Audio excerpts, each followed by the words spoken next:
behavior of RC frame structure. By this picture you can understand one thing. Earthquake shear force is high at the base. Here going towards the top floor it gets reduced. This is the behavior of an earthquake. Okay.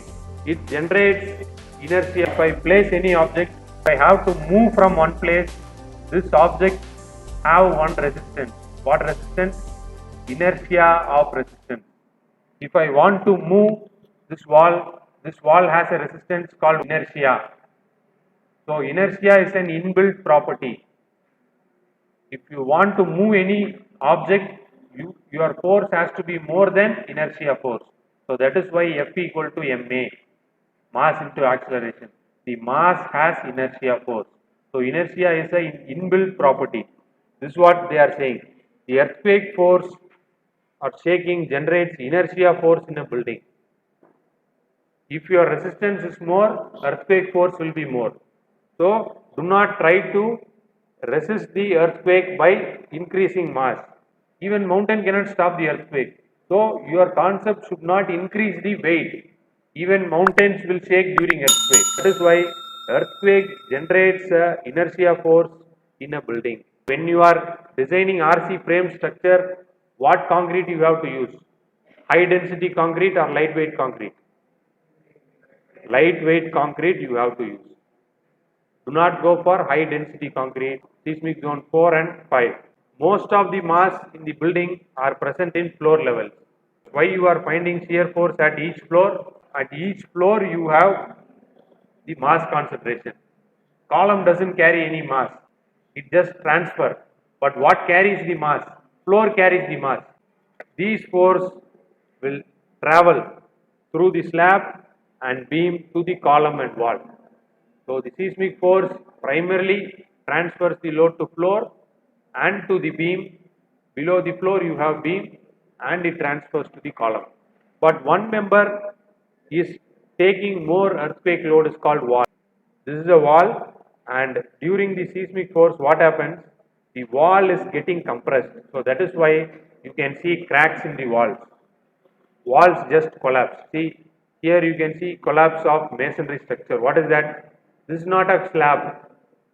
These are all walls which are being crushed. Due to their heavy weight and thickness, these walls attract larger seismic force. Now the following failures, this first one is due to poor concrete quality. If it is less than 15 or 10, then reinforcement corrosion failure. Due to corrosion, the structure can fail, and failure due to foundation in weak soil. If any reinforcement is projected outside the structure, what happens? It attracts the water, so slowly the dust is going to get formed and the corrosion is going to progress. The failure of building due to improper transfer of load. This might happen due to poor design. If your load is not transferring from the floors directly to the column, to the foundation, what happens? There can be improper load transferring. This is what I said. The column should be in a straight line. Stub column or floating column. Floating column is what? Column will not join the foundation.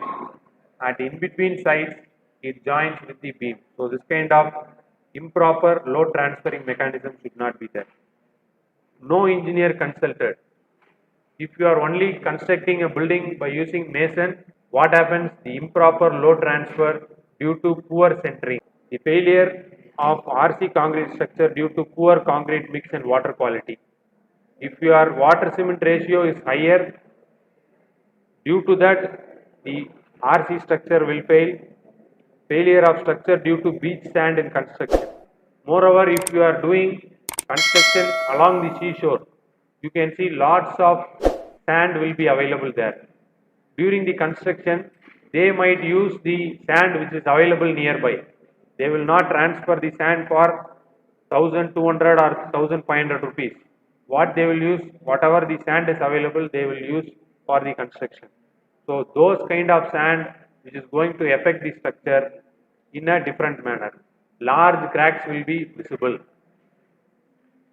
Deep cracks in the ground floor column and concrete chipping all over the building. Concrete chipping in the sense the concrete material itself will not get cohesion.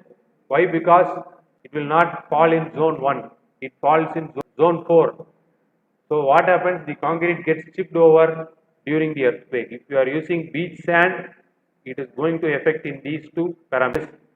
Deep cracks, and another one is concrete chips over, and damage to failure of soil.